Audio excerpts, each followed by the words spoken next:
Hello, hello. Assalamu alaikum, brother. Wa alaikum salam. Eh, well, we should start to be a little bit pious. We're doing this on Friday, and it's almost Friday prayer time. So I don't know.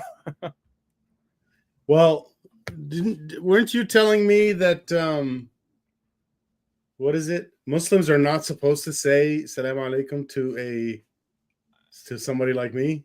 Yeah, if you're being strictly adhering to what they would say, Salamu alaikum is supposed to be something you would say to fellow Muslims, but not to non-Muslims. But you can say Assalamu ala man ittaba al-huda, peace be upon those who follow the right path, which is a kind of an implicit way. If you don't follow the right path, no peace upon you. uh, uh, it follows the same kind of issue that they have with Christmas, for example, or any kind of non-Muslim holiday. So you're not supposed to be saying Merry Christmas to a Christian, or to let alone to celebrate or have a tree in your home, for example, because this is. I reply Merry Christmas to people that say Merry Christmas to me. I mean, Even though I'm not a Christian, I don't do Christmas. It's to me it's no different than saying, somebody says hello, you say hello. right, and also It's like good luck. you should also look at this from the perspective of how Christmas has assumed a kind of a secularized cultural aspect. They tried to get rid of that. Remember with the Happy Holidays? Yeah. So And then the other side, they're like, no, that's a war on Christmas, and they're fighting back to get the Merry Christmas back. Yeah, and so in many Muslim countries that do have a Christian minority, that's an issue, because you do have the trees, for example, and I think it was last year or the year before last. Um, I believe it was in Syria, where a really big tree was burnt.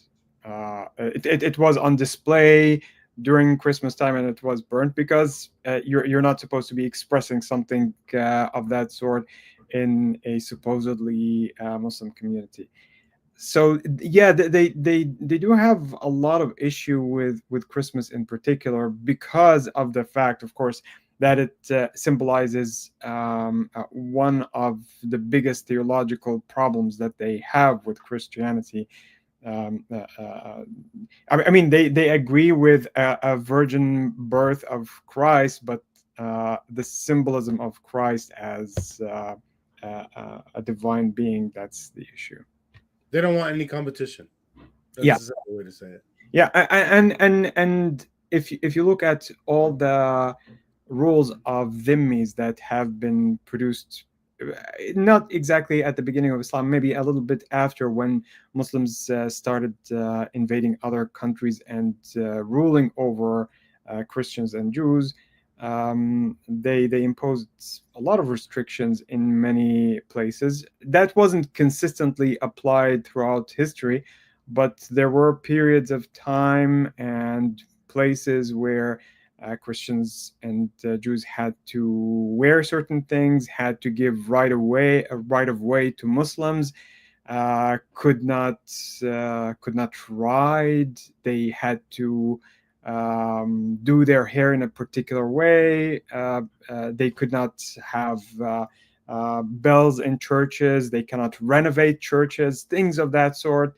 Uh, just to Well, emphasize. parts of the history of Islam, not for all 1400 years, right? And not in all areas. Yeah. That's what I'm saying. I'm not saying that this was consistently the case, Yeah. because then you would say, well, take a look at churches that are still there. There are still Christians. If this were the case, if this were implemented consistently, why do we have all this? But at the same time, it was actually something that did go through periods where it was very severe. And we have to remember that the occupants of the Middle East, throughout the Middle East, when Islam came, were Christians. So when you think about The fact that there is a minority, it's not that that minority was actually in addition to a large majority of Muslims that came out from Arabia. It's that the indigenous population eventually converted into Islam, because otherwise they wouldn't be able to persist in that environment. But it did take a very long time. All right. So we're doing that format we did last week again, replying to posts on our Exmuslim. And you know, one feature here that I'm getting is now I get to have your brain with me while replying on Reddit, where before, you know, I didn't have that. So hopefully the posts will be better, you know. Well, two brains are better than one, that's for sure. But yeah. I guess it depends on which brains. But so here's what I posted right when we started. And then I have this kind of just who we are, what we're, you know. And let's go to the first one I got. I'm just going through my saved posts. I found this one interesting. I don't know what kind of help they want. I haven't even read this yet, but just from the title, I was that golden Islamic kid, trophies, recitations, and then now I'm an ex-Muslim pretending. I remember reading this and thinking, well, for one thing, like I don't think I can empathize too well with this. You know, like I don't know that I was ever seen as the golden kid, but there was in Islam or in Quran school, Islam school, whatever, or school, that there was a Quran class. They used me in 4th grade as a model for the 5th graders of how to recite the Quran. Oh, there you go. You had that Muslim within you growing up. But I don't have this feeling of that this person has. The whole society, he's saying the whole society, you know, saw him as like the best Muslim. And that puts a different kind of pressure on him when he leaves Islam than compared to if you were the black sheep from before, then okay, fine, you're the black sheep now too. Not much changed. I think there are two different stereotypes of what ex-Muslims are, how they actually end up leaving Islam. The first one is like what you just said, someone who was never religious to begin with, and so their path out of religion is a very easy one. Supposedly, it's never easy, but supposedly it's easy. And then you have this other kind of type where you have someone very devout, does everything, has a very good understanding of the religion, and then all of a sudden you see that. Let's be more specific, though. Has a good reputation in his society. The society praises him, and then things switch. And now the whole society is against you. Yeah, and that person was like used to the attention, right? The positive attention.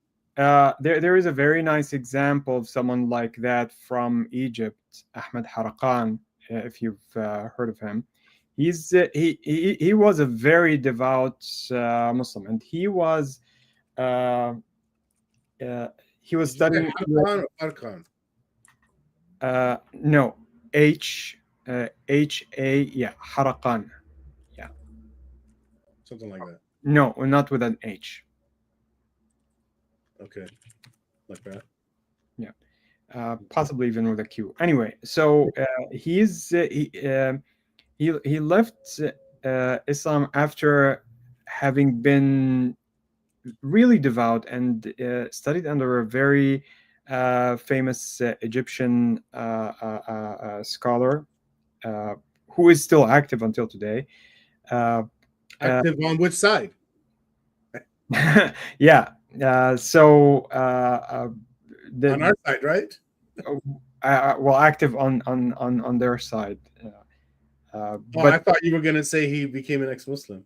No, Ahmed Harqan became an ex-Muslim, but his teacher is still a sheikh. But yeah, he was very outspoken. He was one of the very first people in Egypt to basically explicitly say that he left Islam, that he does not believe anymore. And he does have those credentials of having been taught very well. So he has a very good mastery of the topics that you would typically expect from a Muslim to know. And so he went through a lot. Right now, he's in Italy after having gone through a lot of problems with the Egyptian court system. He was imprisoned. He was really harassed.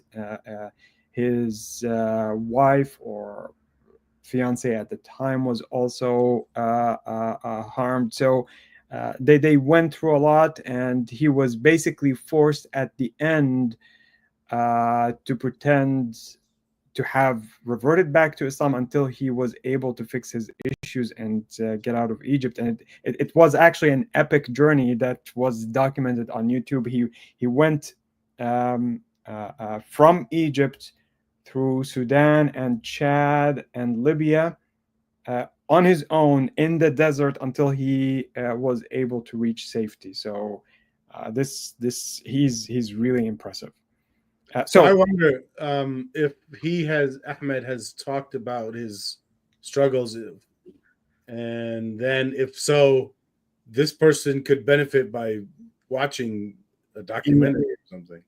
Well, yeah, Ahmed Haqqan is actually very well known. He has produced so much on YouTube, but it was all in Arabic. So if our participant here is not a speaker of Arabic, probably that's a little bit out of reach. But yeah, he has been producing almost continuously since, I would say, over a decade now, maybe more.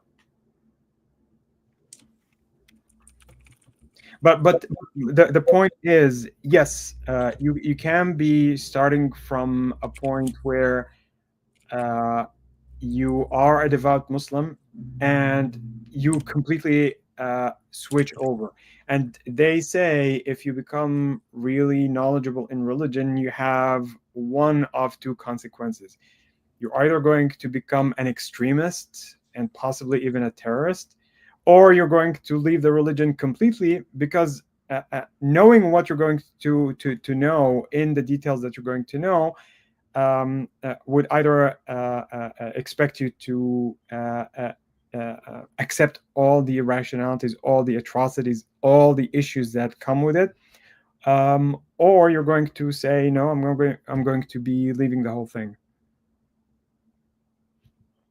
Well, this person already left.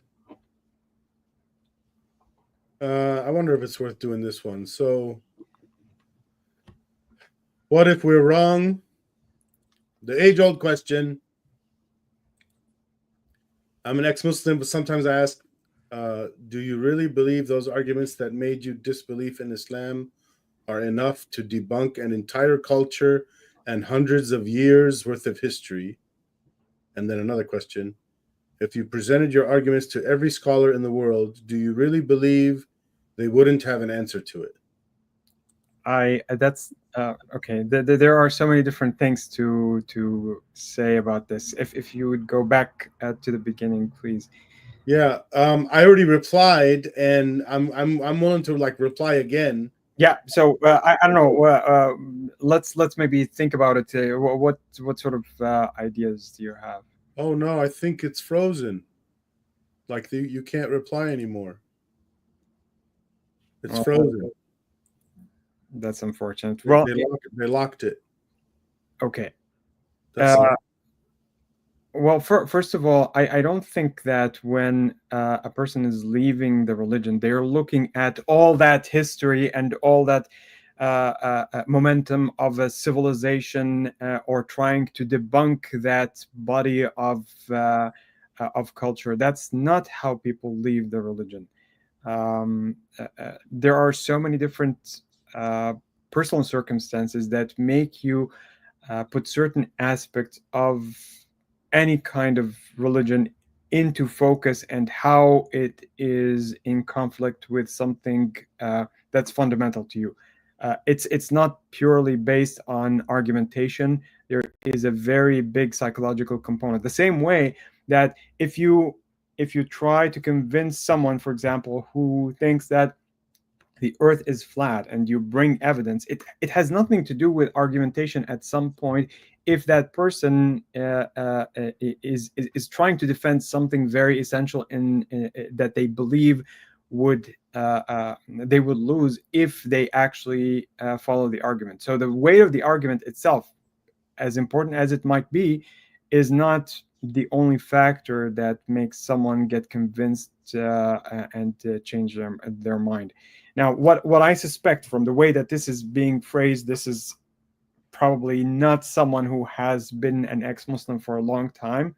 Because if you're still debating argumentation and saying you have every scholar in the world and talking in terms of in terms of figures of authority, that probably is someone who still thinks or still has one foot in one location and one foot in the other location, thinking that, okay, maybe I'm going back and forth, maybe I'm still debating this. I don't know. I'm just speculating here, but it doesn't actually feel like. Well, look what I pointed out. To his first question, do you really believe those arguments that made you disbelieve in Islam are enough to debunk an entire culture and hundreds of years worth of history? That's like saying that I need to have a criticism of every little thing in Islam. I don't. I only need a criticism of one thing. It's a whole package. One thing is wrong, the whole package is wrong. Doesn't mean every little thing is wrong, but every little thing could be judged on its own, separate from Islam, like any kind of idea, like we should wear the hijab, for example. Yeah, but I think there's something else that reinforces your comment here, which is something that comes from the Muslim side. Now, Muslims believe that this is the truth, and if you're talking about a truth is not something that's divisible. You cannot take a small part.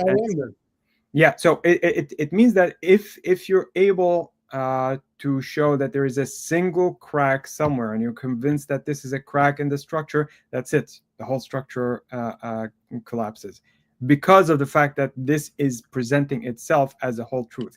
Unlike a scientific theory, where it is possible for you to take certain parts, modify certain parts, and keep others. In the case of a religion, especially something that supposedly comes from the creator of the universe, where you have no higher authority beyond that, if you're finding an issue with just the smallest part, that's it. So to the other part, if you presented your arguments to every scholar in the world, do you really believe they wouldn't have an answer to it? So I'm going to answer this for myself. Well, first of all, they could have answers, but they can be bad answers. Okay, that's one issue. But other than that, I'm not going to like withhold judgment just because I haven't spoken to every single self-proclaimed scholar of Islam about every single one of my criticisms of Islam. Yeah. That would never happen. You'd never get there. You can't talk to everyone. That's the point. That's the point. And that's actually why they it's actually an argument that gets used very often by religious people in a slightly different way. They would say, have you actually this is presented to atheists typically. So have you actually examined every single religion in the world to say that there is no God? Really? Is that something that I have to do in order to be an atheist? That I have to go through each one of these in order to determine that the theory has a fundamental flaw that is being repeated everywhere? So that's a very common argument, and it's usually thrown at a non-believer or a doubter in order to present a kind of a false impression of an undoable task. That this task, in order for you to reach where you want to do, where you want to be, you have to do something that is not doable. It's also conflating fallible knowledge with infallible knowledge. they're kind of saying to us, well, after we, how is it? How do I say this? It doesn't matter. I've said this so many damn times. It's like they're saying, I have to, in order for me to conclude that one idea I have is right, I have to have already considered all possible criticisms that have happened in the past and the future. It's like, no, I don't need to do that. And all that says is, okay, I don't have infallible knowledge, but I have fallible knowledge. And that can let me say things like 1 + 1 = 2. And that there's no God. Yeah. And the way that this is phrased, if you presented your arguments to every scholar in the world, like you're saying, there has to be someone somewhere, probably more than just one person, who is going to say, no, what you're saying is wrong. That doesn't mean that what you're saying is wrong. It means that you have someone who is willing to defend the opposite view. Yeah, of course, you're going to find someone like that. You're going to find a lot, because you're trying to, in this case, you're actually trying to criticize core concepts that people are willing to defend. So, yeah, I feel that this person is still not sure probably where they are. This one's going to be interesting. They're saying they're depressed because Islam exists. And they're trying to, get people to think about it with them.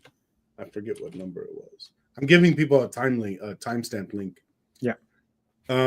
Does the mere existence of Islam make anyone else extremely depressed? Every time I think about how 2 billion people follow this cult, idolize a misogynistic, violent pedo terrorist, I just want to bang my head against the wall. What annoys me the most is that you can't even argue with Muslims about this. They just deny everything you say. Do they even like their own religion? They either deny everything or make up stupid excuses. No, Aisha was 17 and so on. I wonder if I should skip ahead a little bit. Or maybe I should do this. We can start replying to bits because it's hard to keep all that in our heads. This is kind of obvious. I want to ask you, what I do here in scenarios like this is I contradict them by saying like you got out of it. Why are you talking like no Muslim can get out of it? Yeah, the main premise of the post, am I annoyed by the existence of Islam? Yeah, sure. This is definitely something that I feel is a problem, but probably not the way that this person... You said depressed. Yeah, depressed. Extremely depressed. Are you extremely depressed about Islam? No. I mean, it's a fact of life that we have had a human history that reached us to this point, where we have this environment where Islam is present, other religions are present, so many other factors in the world are present. So that's the world that we have. Just getting depressed about it is probably, it's not even a form of action. If you're feeling that there's something wrong, how about you start trying to change it? You're not going to be changing the minds of... For some people, they see themselves in a situation where they can't change it. They're in a much different scenario than you and me. You and me, we can try to change things. We have some freedom to do stuff. He might be in a place where he can't do anything. With family that's thwarting him. Let's say he's not financially independent yet. Right. No, I perfectly understand that, but just knowing that there are places where this is being countered, that there are people who are speaking out against issues that are presented here, even if the person is not able to do something themselves, I think they should have a certain sense of solace that, yeah, there is this is not something that has overwhelmed everybody, and there's no way out of it, because obviously people are getting out. People Now, what are. about this issue? Like we said in the first 5 episodes of this live stream, what is the future of Islam? In there, we talked about that Islam is not even the worst thing in the world. There's many things much worse than Islam. Now, this is kind of like saying if you're depressed about Islam, you'll be even more depressed about all these other things I'm about to tell you. Right? Yeah. So I think like, let's say climate change. Yeah. Or I think World War III. Yeah. Any of these things, when they actually do take full effect, they would definitely overwhelm anything that any religion would actually be capable, especially climate change. If many of the worst scenarios start unfolding, and there are aspects of it that are in effect already, but if this unfolds fully, it's nobody's going to care about any of this stuff. Do we want to, like, by the way, he's catastrophizing here. Do you know that concept? Yeah. So, and that's part of what's making him depressed. Well, I can imagine that if you're living in an environment and surrounded by all the aspects of Islam everywhere you look, then it would look like you're so deep in this kind of swamp that it feels like it has encompassed the entire world. But that's actually not the case. And even within Muslim societies themselves, it's also not the case. It can be a little bit overwhelming if you're really finding yourself in a situation where it appears so. They get specific here. Hearing my family, especially my siblings and cousins, mention anything about Islam just makes me so frustrated. I don't want to feel this way, which is a statement, but they put a question mark, which maybe means they're not sure. I don't know. It affects my day-to-day life, and to be quite frank, I feel a disdain for Muslims, whether they're peaceful or not, simply because the ideology is insane. I wouldn't accept a peaceful Nazi either, so why should I tolerate peaceful Muslims? And I just wish Muhammad was never born. Interesting, a peaceful Nazi. Why would they be against a peaceful Nazi? Yeah, that's a very good question. I'm not sure, because if the peaceful, it's a kind of a contradiction in terms, because once the Nazi is peaceful, they're not a Nazi.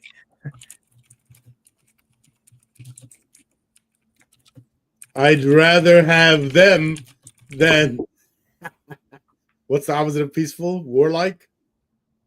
Yeah. I'll just say non-peaceful.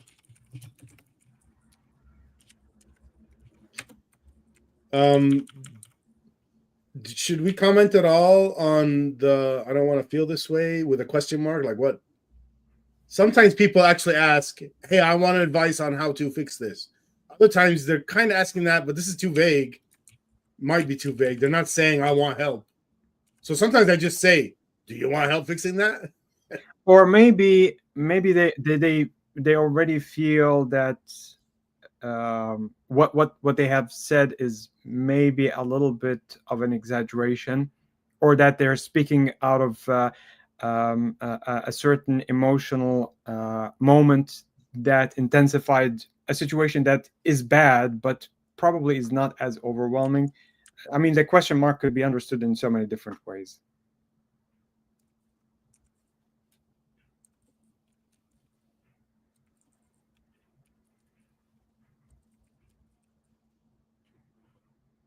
Is this clear enough? You became an ex-Muslim. Many ex-Muslims will do like you. Many Muslims will do like you. You seem to be catastrophizing. Is my point clear there? I guess so, especially if the video is also watched. Yeah. Okay. Next thing.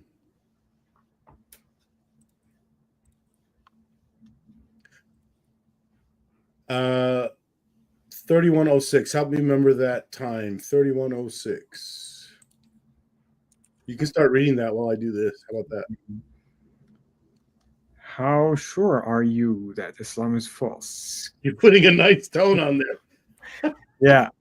Well, because I can imagine the type of condescension that might be accompanying this. Because when you're saying that, oh, let me cast doubt upon your doubt that let you out of the religion. Well, okay. So let's see what they're saying. Could you bet your life on it? Oops, sorry. Uh, this is exactly the same kind of reasoning that when you're looking at someone who actually believes in hell and heaven and hell, they start saying, "Would you bet your life on it?" The same way that Pascal wager goes, "Are you willing to bet your life on it?" Well, if I want to think about it from that perspective, the Pascal wager, if it's something that is taken as a kind of a precaution against that doubt, is a way to deceive God. Are you actually willing to or finding that deceiving God is better than not believing in God, the God who supposedly is capable of knowing what your real intentions are? So just talking about it from that perspective, appealing to the emotional aspects of what underlies this, it's a kind of a cheap thing to do, to be honest. Dude, look at this. He said, okay, so here's how I'm replying about the betting.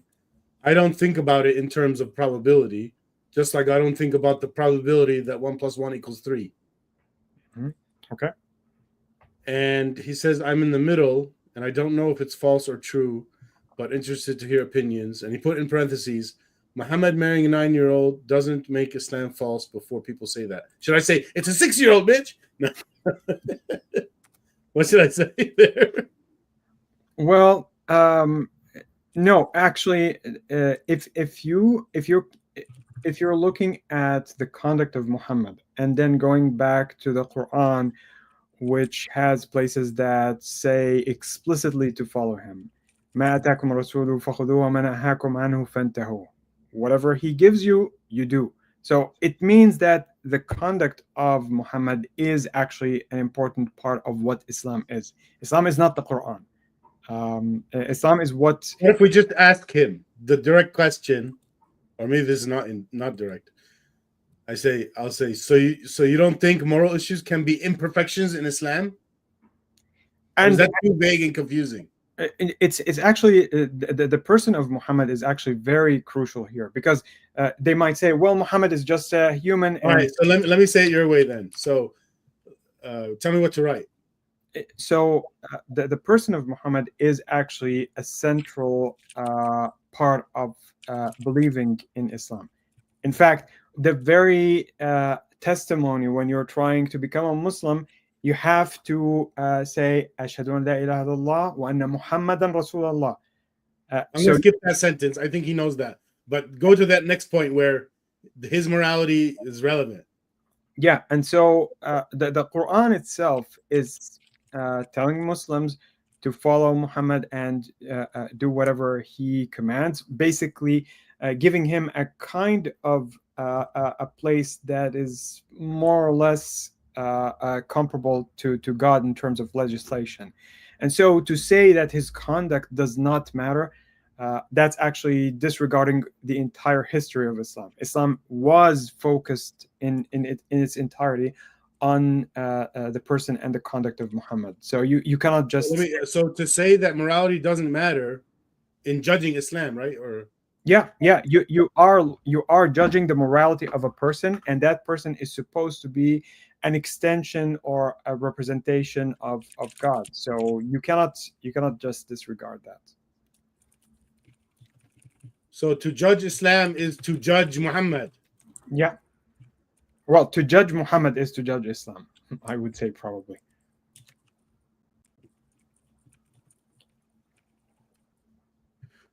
Okay, that's a good enough reply.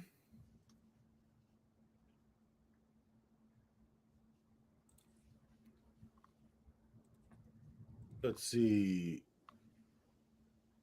I don't even remember why I thought to pick this one. Question from non-Muslim. A while back, a Muslim approached me. Let me get the time here. 36:34.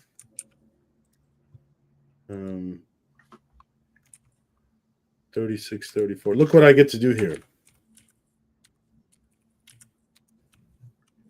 I generate the link by putting in the minutes and seconds. Yeah.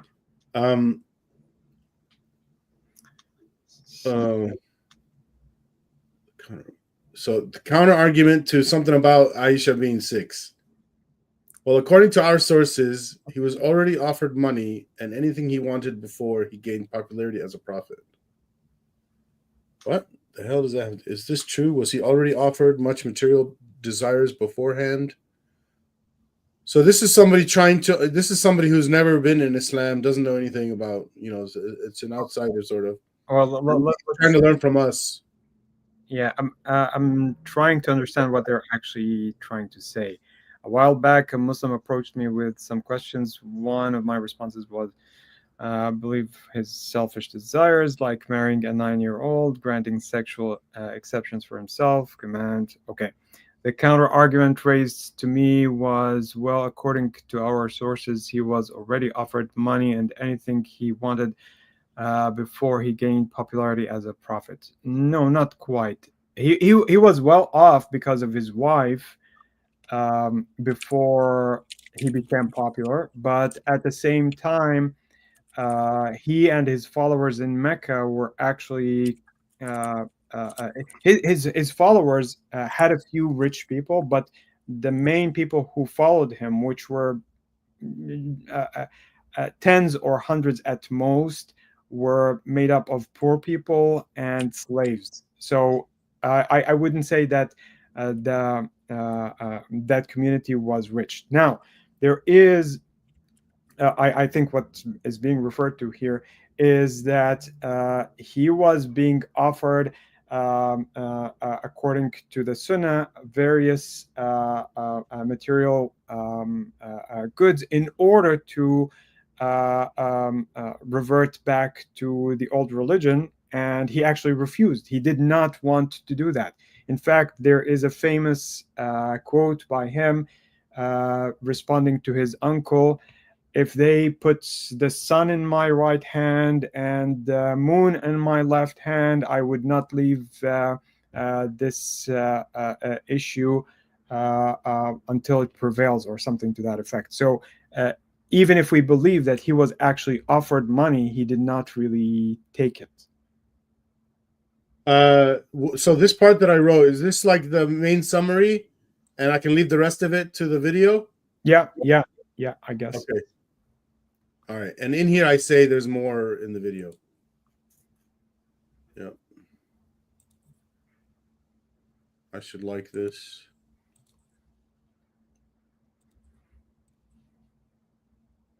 Prophecies in Islam.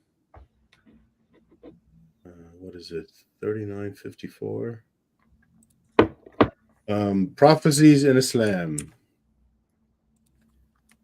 This is going to be all the time, right? Yeah. All the time. Something that I always hate is how Muslims are always like, oh, well, the Quran predicted that 1400 years ago. No, it didn't. The prophecies are extremely vague. They don't say. Well, I like to skip ahead to see what his point is. Is there a point here? Non-vague one. So there's the prophecy of the Antichrist, the Dajjal, being the one-eyed man. Yeah, sounds like nonsense. It's a kind of a it's based off of a lot of apocalyptic Christian ideas that went that were incorporated into Islam for various reasons, both in competition with the Christians, especially because they have this idea of the second coming of Christ, and also because the Quran itself does not actually explicitly have any of that thing.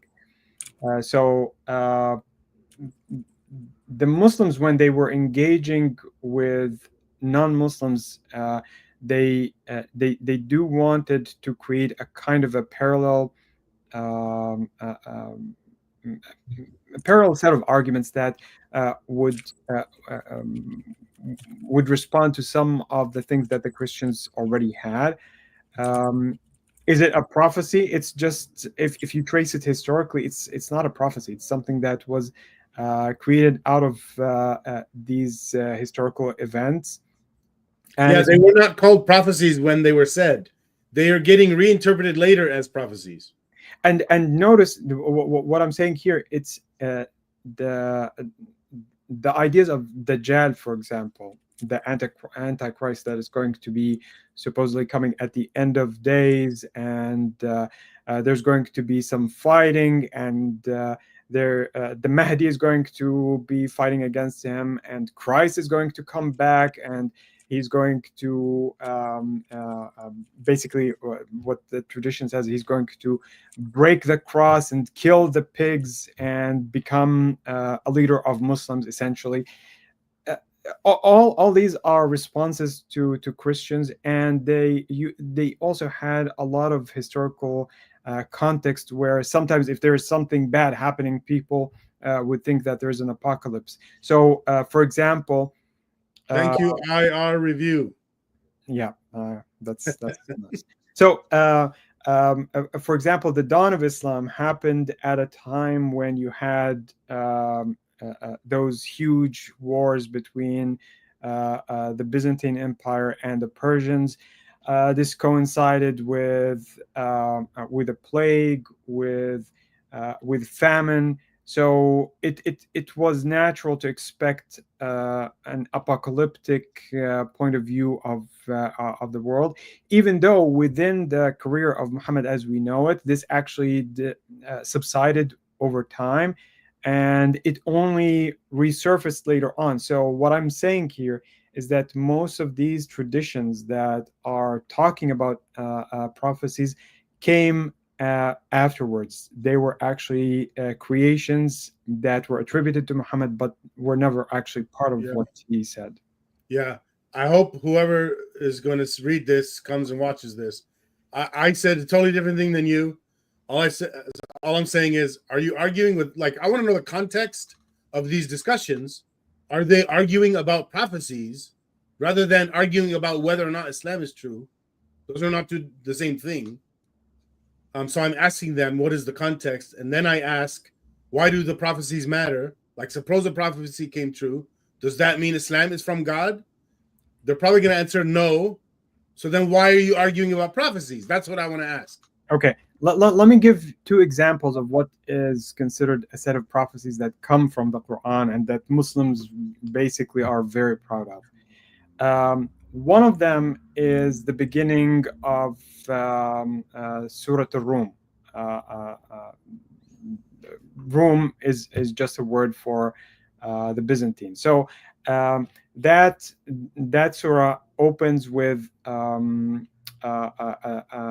declaration that the Romans are going to be defeated, and then they're going to win, and the believers are going to be joyous about that. So this was supposed to be a prophecy about the Byzantines winning over the Persians. Now, why would the Muslims be joyous about that in the first place? Is it because the Romans were mostly Christian?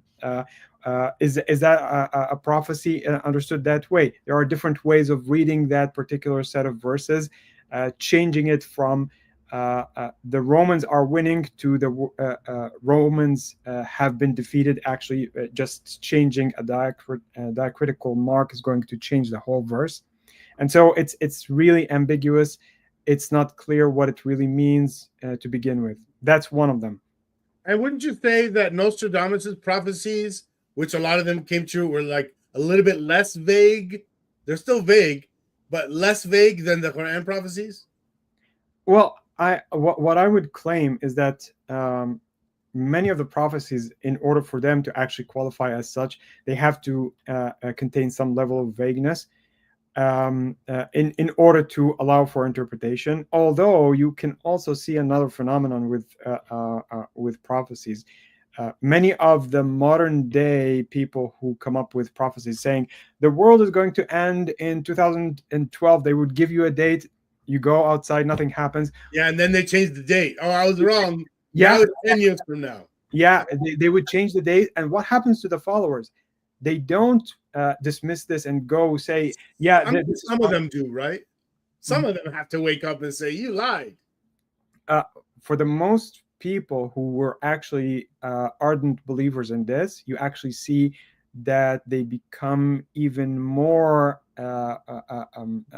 believing in what in the next one that's supposed to happen. So the world's supposed to end in 2012. It didn't happen. Now they believe even more that it's going to end in 2018, and then that didn't happen. And now they're going to believe even more that in 2024. Exactly. And the prophet, and the prophet, or whoever the leader is who's prophesizing this, starts giving twists and changes in the scenario, and the believers buy it because they want to believe this. There are other examples that I can mention, but I think that's sufficient. Yeah. Wow.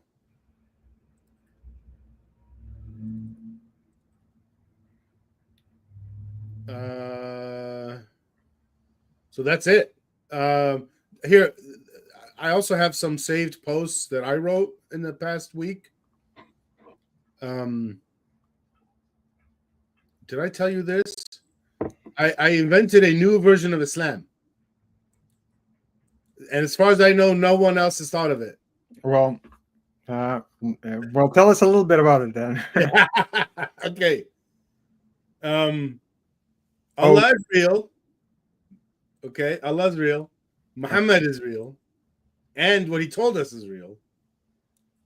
But what happened after that is people after Muhammad corrupted that message, and they wrote the Quran with changes and even added verses that say Allah protected the Quran from changes. Now, how can a Muslim refute this? Put on your hat. I want Usama, when he was 20 years old, to think about this theory. So the problem with this is that it's actually presenting a real challenge to something that the Quran itself says about previous scriptures. So it claims that the previous scriptures were corrupted, or at least that's the reading that most Muslims understand. Somebody added that, not Muhammad. Somebody after him added that. That's my claim. Yeah, and there are actually versions where some people say that Al-Hajjaj, who was actually a governor who did an editing to the Quran, did something to that effect in the Umayyad period, although most Muslims don't like this idea. But there's history backing us up. The Quran wasn't written during Muhammad's time. It was written later, and there's a documented history of, I think it's Uthman, who destroyed all the other versions of the Quran. Yeah, there are several stages. So and some people dispute what actually happened for various practical reasons. But the bottom line, if we want to skip over the entire set of things that we know or we think we know about this, yes, there was editing, and the Muslims themselves acknowledge that there was a period of editing that took place. Now, so what do you think my version of Islam does? It lets you Just like what Quranism does, it lets you ignore hadith. My version of Islam lets you ignore Quran also. Yeah. So let's actually see what Muslims might be saying about it. So if you're saying Allah is real and Muhammad is real, and you're doubting the veracity of the Quran to begin with, and we know about these from the Quran supposedly, then that would be an issue, because the reality Don't of we know about Muhammad from other than the Quran? Well, the Quran itself doesn't mention Muhammad except in 4 times and a possible 5th. In all other places, there is a figure that is referred to as the prophet or the messenger, but never by name. So we don't actually know. I mean, aside from the Quran, like historical references. Oh, yeah. There are historical references that go back to the period that at least mention the name Muhammad, but in a way that's not consistent with the Islamic narrative. So, for example, well, and that would make sense that people disagree with this theory even back then, which is fine. The point is, like, this theory is not pulling things out of a hat. The concept of Allah has been there a while. I didn't make it up. Muhammad himself is real. I didn't make him up. He's in the history. The concept that the Quran was changed, I didn't make that up. Everything I'm saying in this theory was said over 1,000 years ago. Yeah, I didn't make it up just yesterday. What the Muslims would contest here is how you would phrase the bit that talks about the changes in the Quran. So there's a whole set of disciplines about what this is. So, for example, there's a famous hadith by Muhammad that the Quran was revealed in 7 ahruf. The word ahruf is a very vague term that is not even clear what it really means. But one of the interpretations for it is that it refers to 7 different readings. Now, the readings supposedly are slight changes in the way that the Quran is recited. And we do have different versions of the Quran that have these slight differences that can be attributed to scribes, to differences in dialects and so on. It's a really big issue that they have debated in so many different ways.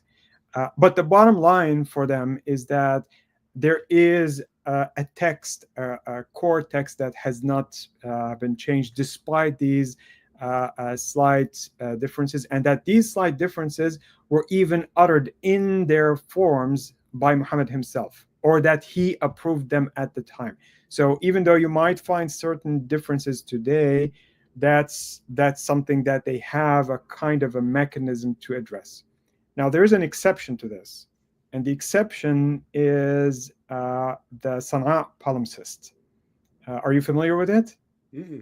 Okay, so in the 1970s, in the Grand Mosque of Sana'a in Yemen, they discovered a set of old manuscripts of the Quran, or not manuscripts, but rather parchments of the Quran that were stashed, hidden inside an attic in the mosque.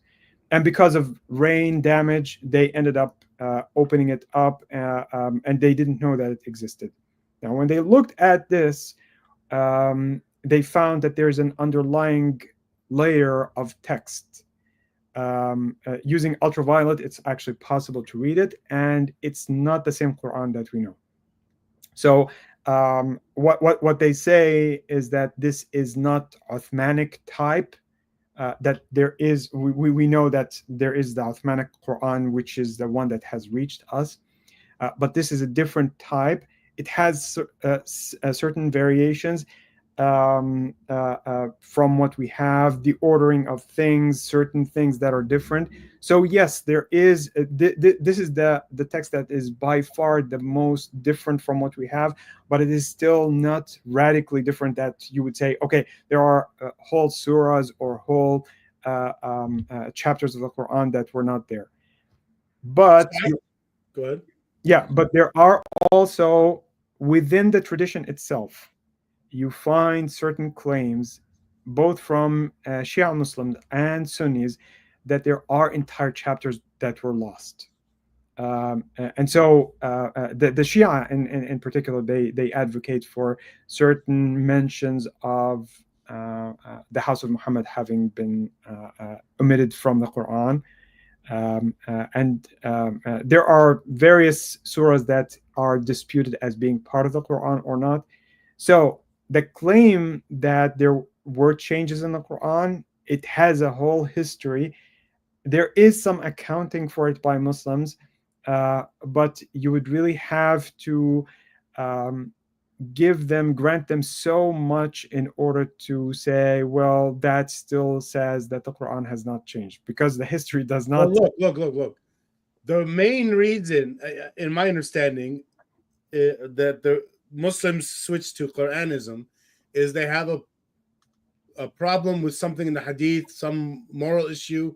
They're also worried about epistemology, like thinking, pick and choose the Hadith, so you got to throw it all out. They go to Quranism. This is another variation of that logic, but taking it a step further. If you have a problem with the Quran, something in there goes against your conscience, and you have epistemology that says, hey, you can't pick and choose. So this lets you take that step further. And here's the point. It's a safety blanket because, these people are also, they have a motivation pushing them away from atheism, okay, which is why they don't just say I'm an ex-Muslim. So they have this thing in them pushing them staying in Islam, while also not feeling like a hypocrite in their own mind. So they go from regular Muslim to Quranism to this new version. We should give it a name, and maybe UTC Islam or something. Which makes sense. We have a Quran right here behind us. I got one right there. Where is it? I got one right there. Well, you have one too. I think when you're doubting the Hadith, you're really emphasizing something that Muslims, even Sunni Muslims who believe in the main collections of Bukhari and Nasa'i, etc., they do have issues with some of the Hadith. So when you're reading a Hadith, you would find that this has a weak chain of reporters or not. So they do have that already built into the whole thing. And so when the idea of the Quranis came up, and this is a very recent thing, it's not something. Really? It's saying that you are a Qurani and you don't believe in anything that has to do. When was that? I would look it up. I would say it's something very, very recent, like in the 20th century, if I'm not mistaken. It's not something that has a lot of history behind it, but I might be mistaken. But as far as I know, it's something that appeared relatively recently, because the whole thing about Islam is 1980s. Yeah. So it's something very recent. Because right, this will be the 2020s. What should we call it?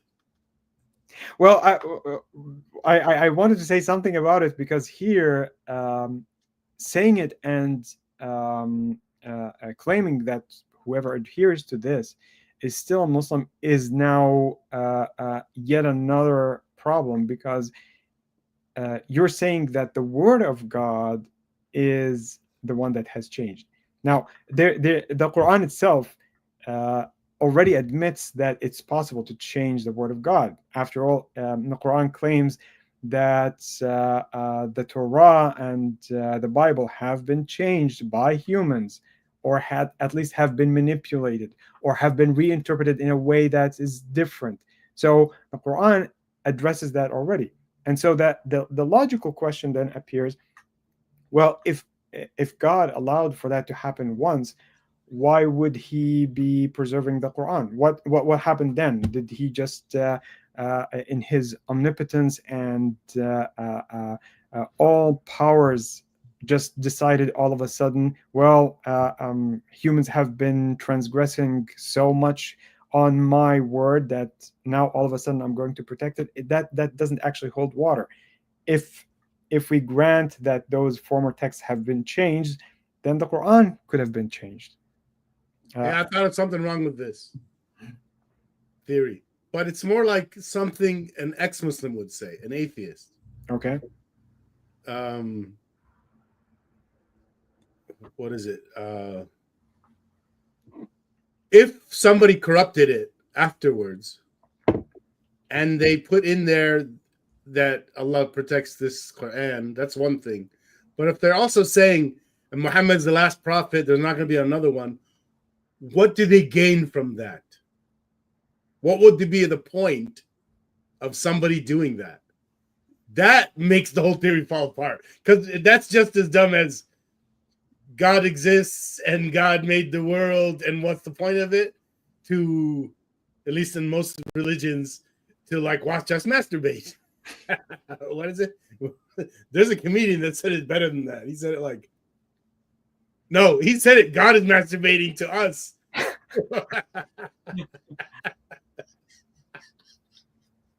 Oh shit. Well, if we created God in our image, then yeah, that's God is a masturbator. yeah. Oh shit. Okay. Let's see. Do you remember me saying this one? Every Muslim is an apostate according to some other Muslim's version of Islam. Mm-hmm. Yeah. And I start saying in here, help me follow with this logic. I'm sure you'll point out problems with this because I don't know that much about Islam. But so doesn't Islam say only Allah knows what's in your heart? Okay. Am I right? Mm-hmm. Like he's necessarily saying humans don't know. Maybe you know about yourself, but other than you, the only other being that knows what's in your heart is Allah. Right. Okay. By the way, I think Christianity also says that. But Islam also says to kill apostates. And I'm skipping a lot here by saying this is a contradiction, because in order to kill apostates, it means people can know what's in your heart, not only Allah. Now, here's the thing. The rule is actually, what is it? Somebody who renounces their religion, kill that person, right? Yeah. So supposedly there are two different versions of this, where if you do this on your own, between yourself and yourself, you're not really deserving of the apostasy punishment, because you didn't, by definition, you didn't express that explicitly. And so the area I'm leaving open here is, suppose you left Islam in your heart and then you openly denounce Islam. That's actually technically what the word kafir means. Yeah, right? but what happens is that the Muslims consider each other apostates for a completely different reason. They don't renounce Islam. What they do is they adopt what is considered to be a heretical view from the point of view of others. So which shouldn't and wouldn't give you the charge of apostate. Some people actually do consider that to be a kind of an apostasy. It's a leap, though, isn't it? Yeah, but from a practical point of view, that's how it even how it started to begin with. So, for example, if you go back to the very beginning of where Islam appeared, I officially renounced. So NIA says I officially renounced, so I guess I'm screwed then. So if you go back to the beginning of where this idea of apostasy in Islam appeared, you go to the apostasy wars, and there were various reasons that people say people apostatized at the time. But one of them is that they started refusing to pay the zakat, the alms, to basically the central government in Medina. They are not saying we're going to become non-Muslims. They just said we're going to stop paying.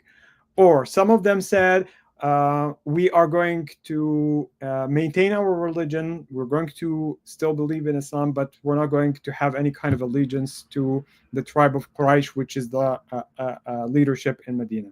So, which makes sense, by the way, even in the religion. Yeah. So as far as they're concerned, they're saying, okay, we testify that this was a correct religion, that Muhammad is the prophet, and that's it. But we had allegiance directly to Muhammad, and now Muhammad is dead, so we're not going to have anything to do with that government.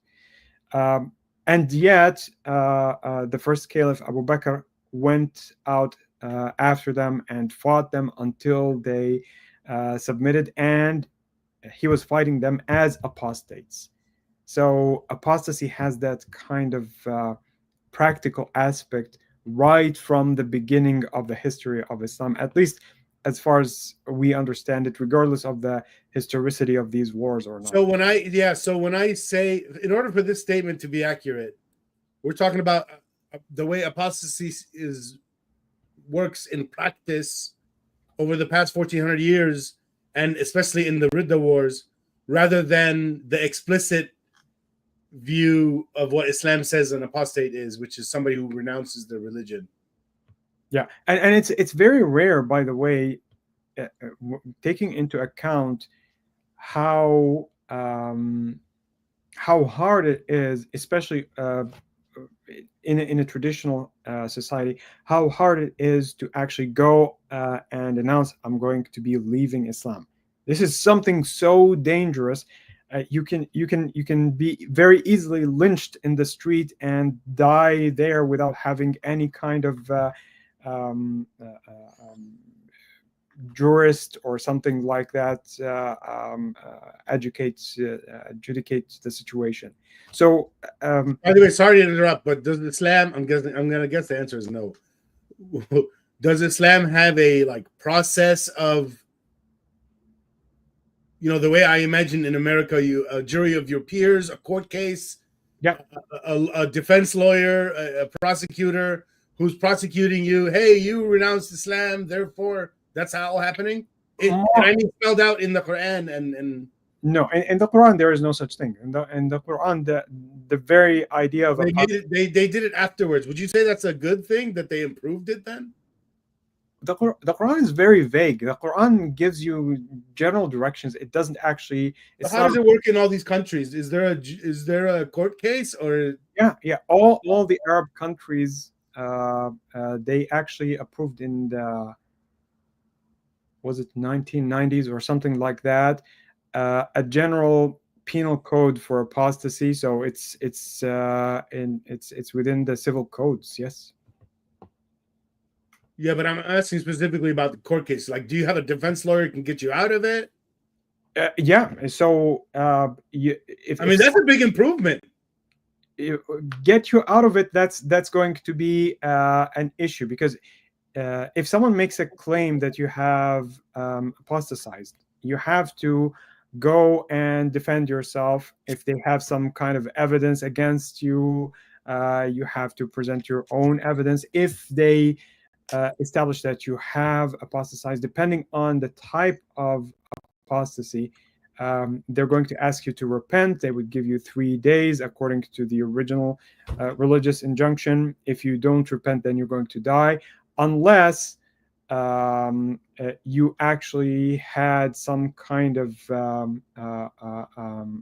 if the crime has to do with Muhammad himself. In that case, if you if you say something bad about Muhammad, even if you repent, you're still going to die. NIA says in Singapore it's free. I think they mean there's no penalty for apostasy. You just need a statutory declaration form completed. These places that have really huge populations of different religions, it's really it's an issue of practice to make sure that apostasy is not a crime. Otherwise, it's isn't that right next to Malaysia? Yeah, but Singapore Malaysia, you can't even say you're not a Muslim. Like, it's illegal to call yourself anything other than that. Yeah, it's either Malaysia or Indonesia. There's a very active apostasy law, but the main thing about these places is that you do have a lot of other populations, and so if you're ruling them in a using civil law, you can't really apply Sharia in its full form. So look what I say here. Every person should have the right to self-identify as a Muslim without fear of someone else declaring that you're not a Muslim using their version of Islam. And now this, again, ignores the denouncing Islam thing, but what do you think about that? Do you think everyone should be able to self-identify as a Muslim if they want to, without fear of someone else declaring them an apostate based on their definition of Islam? It's very hard to implement something like that in Muslim society, because your citizenship in that society depends on your religion. So when you're actually belonging to that society, to the ummah at large, the Islamic nation, you're actually belonging to that as a Muslim. And so when you're leaving it, you're automatically becoming a traitor. But if it could be done, and it's something, don't you think every country should do this? Plus a law that says you're not an apostate if you self-identify as a Muslim. Yeah. So and of course it'll be hard. If you're dude, the world's having trouble with are you a male or a female? So if you're self-identifying as a Muslim,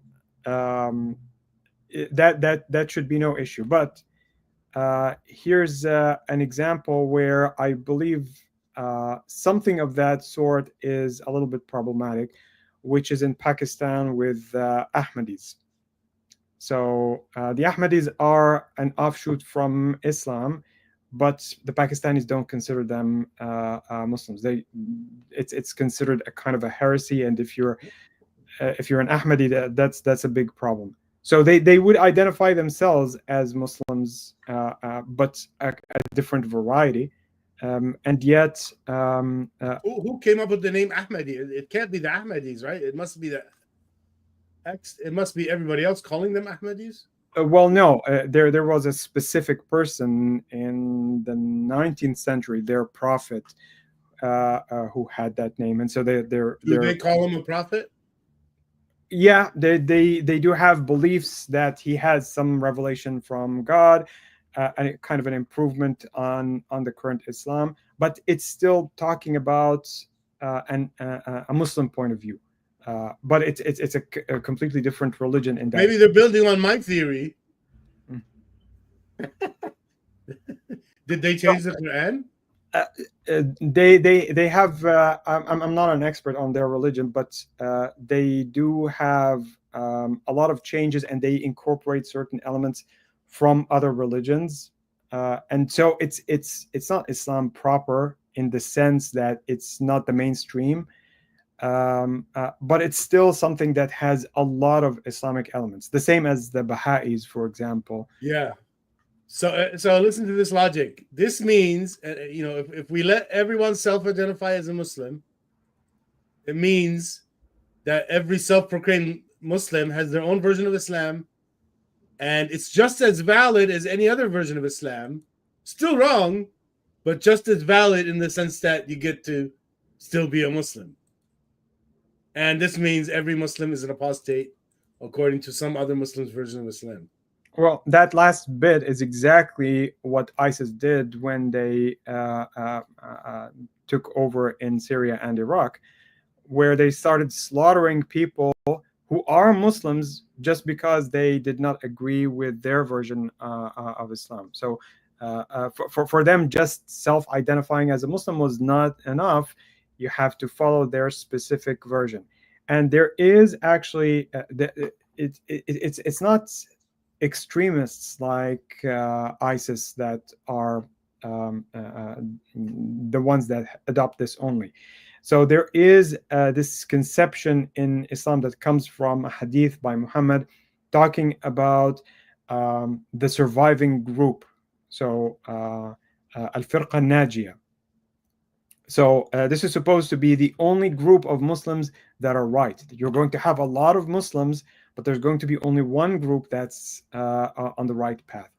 And that tells you that if you are belonging to Islam and there is someone who is also saying that they're a Muslim, but they're different from you, one of you is going to be wrong at least. So that gives them this kind of justification to incriminate others if they are different from them in belief. All right, here's the next one, and this is the last one. I wrote a post that just says, atheism implies, and I asked questions instead of telling them, does atheism imply anything else other than the issue related to God? People like to say this differently. People complain about how I said this. You know, something to do with no God. Either lack of belief in God or lack of whatever, something like that. Does atheism imply materialism? Regardless of what materialism is, I know it's vague. Does atheism imply that you can't be spiritual?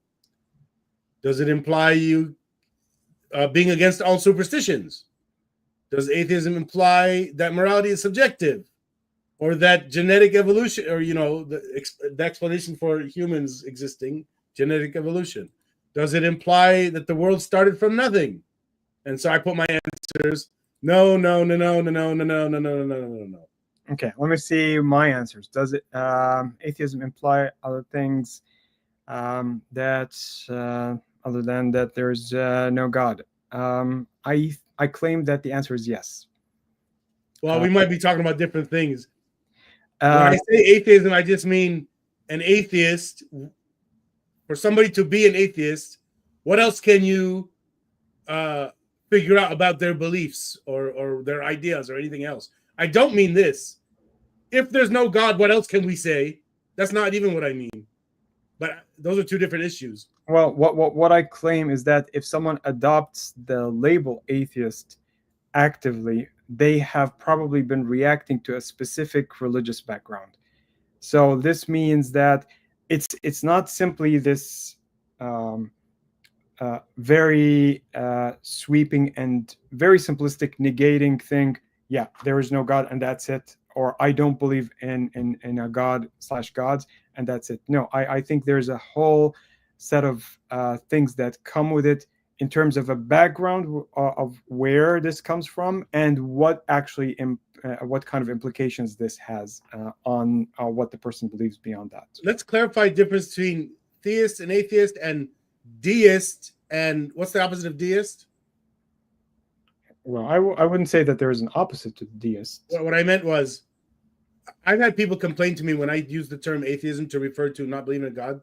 They say, no, it means being against religions. You can still be a deist and be an atheist. Well, and if you're against religion as a whole, you're an anti-theist. I mean, it's just that atheism works fine for that too. Yeah, but anti-theist is kind of maybe trying to add. Anyway, it's just a term. Well, yeah, it's a whole different thing. But I think that the definition of atheism that I have is a little bit more nuanced. Well, most people use it in the way of it means no belief in God. So they're using it as more than just being against religions. Yeah, it's not about being against religions, but it does have it doesn't come on its own. It's very much connected to so many other things. But if I go through the other questions, they're much simpler. Does atheism imply materialism? No, of course not. Does atheism Why don't you say imply... real quick what materialism is? Well, if I want to reduce it into something that has this kind of dichotomy between a belief in a world that exists outside the realm of the matter, that's basically what creates the distinction. So what about the ideas? Where are those? That's what I'm saying. Something that exists outside that realm is supposedly non-material. So I'm accurate in saying the people who claim materialism, they somehow they don't see ideas as a thing. It doesn't exist. And they say one extra thing further. They say everything can be explained in terms of atoms. I don't agree with that, and I think it's missing a basic thing, which is emergent properties. Yeah, and it reduces the set of things that make up reality, saying that there are atoms and claiming that this is matter only. That's a very restrictive, and it's pretty much a 19th century view of things. And I think it had a momentum in the 20th century because of socialist Marxist ideas that explicitly adopted materialism, and so the capitalist West had to come up with some kind of a counter to that, which since it still retained religion, it also included a kind of an opposition to this version of materialism. And I think what we have is pretty much a remnant of that. But materialism, it's very hard to actually use that term and maintain the same ideas as before and still see people adhering to it. This one's harder, but how about I love this one. It's another way of asking, once you become an atheist, does that mean automatically all the superstitions in your head are you don't believe them anymore? No, of course not. I mean, there are so many atheists that hold so many I'm not sure if being an atheist means being against one superstition called God. In a very narrow sense, yeah. But superstitions, you can see so many people who in today's world who have left religion. They don't believe in religion anymore, but still have this kind of affinity for thinking about a kind of an alternative. It's especially for people who just are no longer interested in religion. They're not necessarily atheists as such, as in they don't actively have statements against religion. They just don't care about that. And so they didn't actually come up with a well-formed alternative after they have left religion. So they what about all the people, atheists their whole lives, but they're all up in what is it called? Astrology. Yeah. Age fads like that. Yeah. So some of these are just things that fill a vacuum automatically, but some of it is just we have to remember atheists, after all, are humans, and so superstition reflects certain psychological aspects of humans in general, and so it's not that bizarre to have someone who doesn't believe in God but still. Yeah, here's another real example that happens a lot with Muslims, ex-Muslims. A new ex-Muslim will come into the ex-Muslim subreddit and say, so something like, okay, now I don't believe in God. What about jinn? Do you guys still believe in jinn? Yeah. I've seen that. Yeah. So here's the next one. Or let me skip ahead. Maybe that's a harder one. Let me skip ahead. Does atheism imply genetic evolution? And again, I want to say it again. Can you be an atheist and not agree with or not even know about the explanation for how humans and all the species came about. Of course. And the early atheists, like go back 1,000 years or 2,000 years, they didn't know about genetic evolution. They didn't know how species came about. They actually thought they had some concept where all the species were intact the way they are, sort of in forever, I guess. So again, no, just stop believing God does not mean auto-magically that you're going to understand how evolution works. Yeah. What I would claim is that the theory of evolution made it much easier to give explanations that former atheists might have had issue with, especially, like you said, people who believed in the immutability of species. They had no way of coming up with the mechanism of explaining the origin of that human that supposedly is connected directly to God. So now there is, so it does make it easier, but it doesn't actually imply that if you're an atheist that, Now, the same with this one. Does atheism imply that this world started from nothing? I'm trying to talk about the Big Bang thing. Mm-hmm. If you're an atheist, does it mean you have to believe and understand in the Big Bang? Again, of course not. That shit's new, the Big Bang concept. Yeah. Not like 100 years. Atheism as a concept is at least as old as the first guy who came up with the God theory and the first guy that said, nah, that's bullshit. Well, there's a very nice quote. I'm not sure where I got it from, but it's supposedly attributed to an art critic saying that it doesn't quite apply here, but it has a kind of an element. The critic went and started criticizing and saying bad things about paintings of one artist, and the artist said, well, can you paint better than that? And the critic said, no, I cannot paint, but I can spot something rotten when I see it. So in that sense, you don't have to be an actual artist in order to an artist mastering in everything in order to be able to say, well, no, this is wrong. I don't actually, there are certain things inherent in the idea itself that invalidate it. You don't have to check all these boxes in order to say, yes, I have gone through all this. That connects to what we talked about at the beginning. Did you check all the religions to make sure that they're all wrong in order to be an atheist?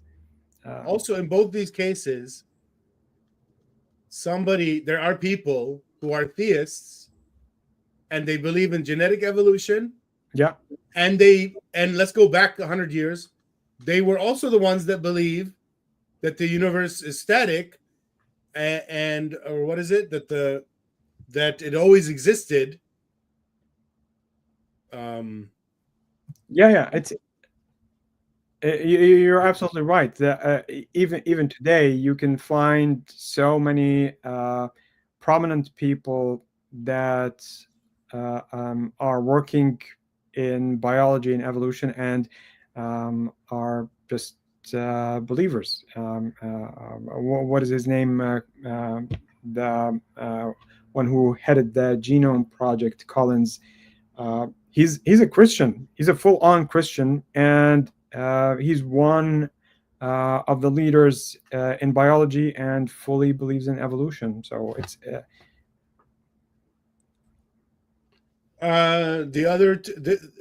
let's see. Morality is subjective. Does being an atheist imply morality is subjective?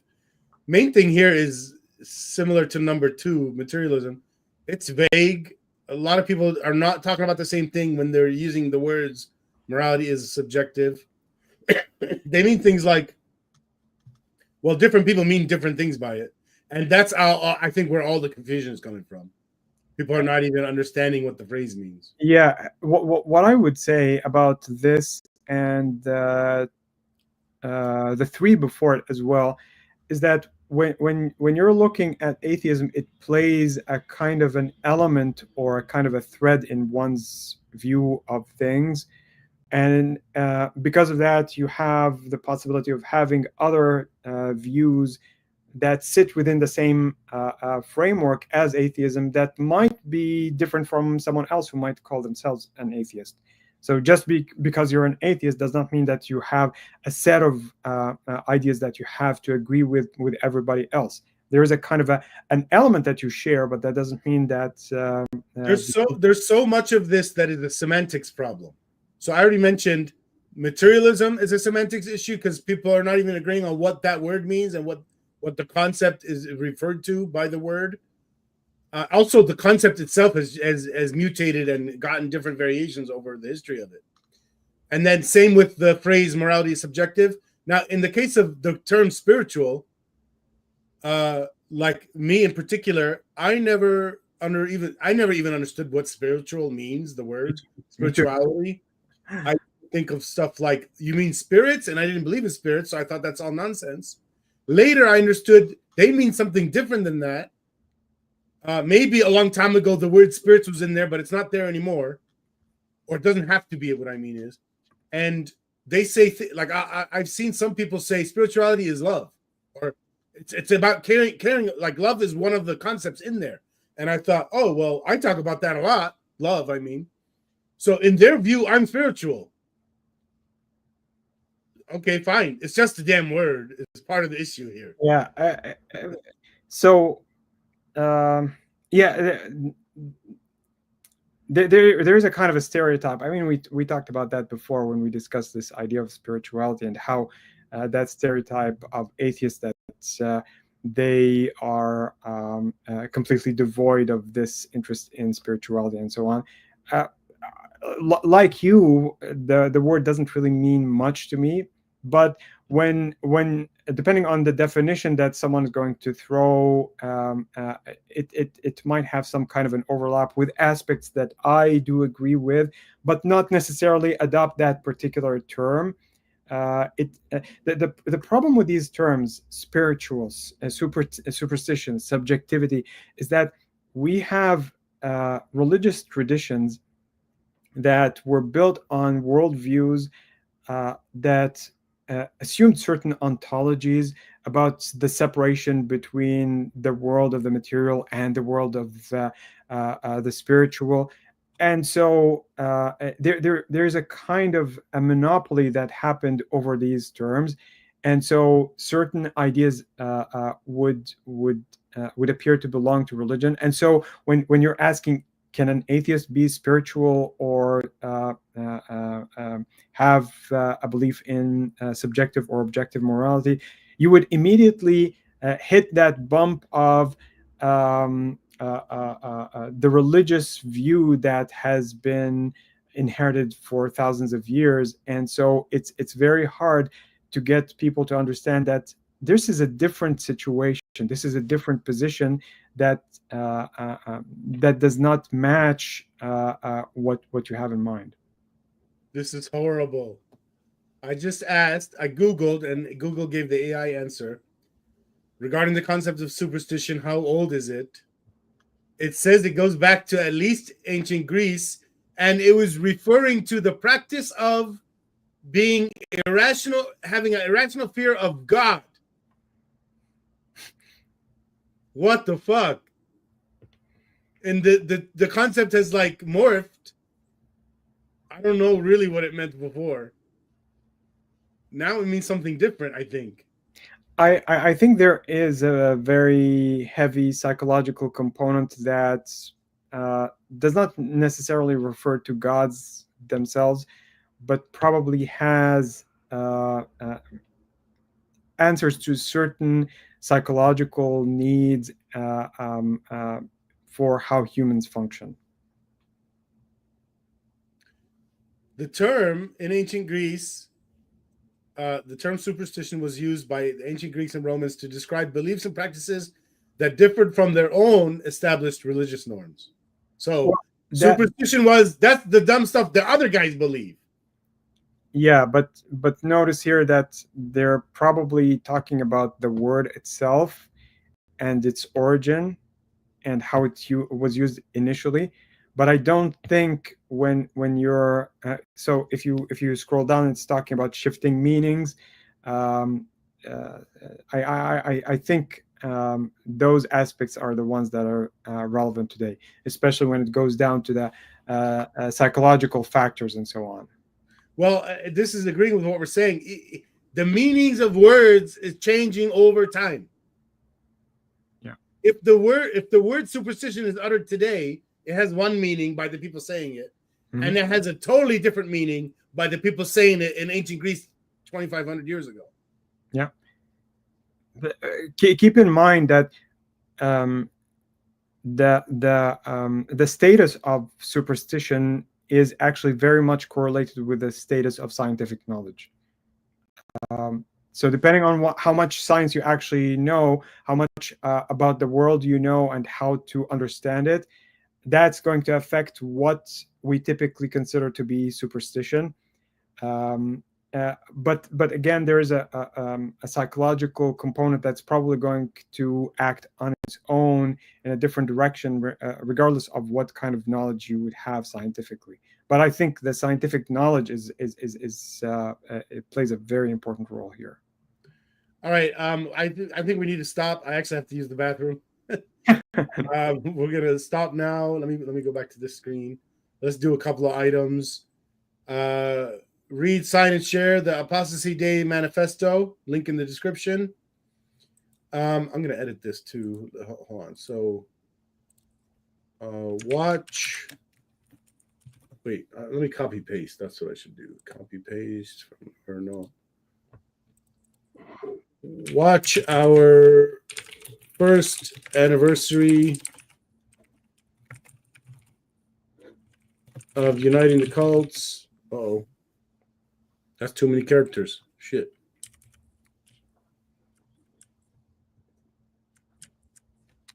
Watch our first anniversary of Uniting the Cults,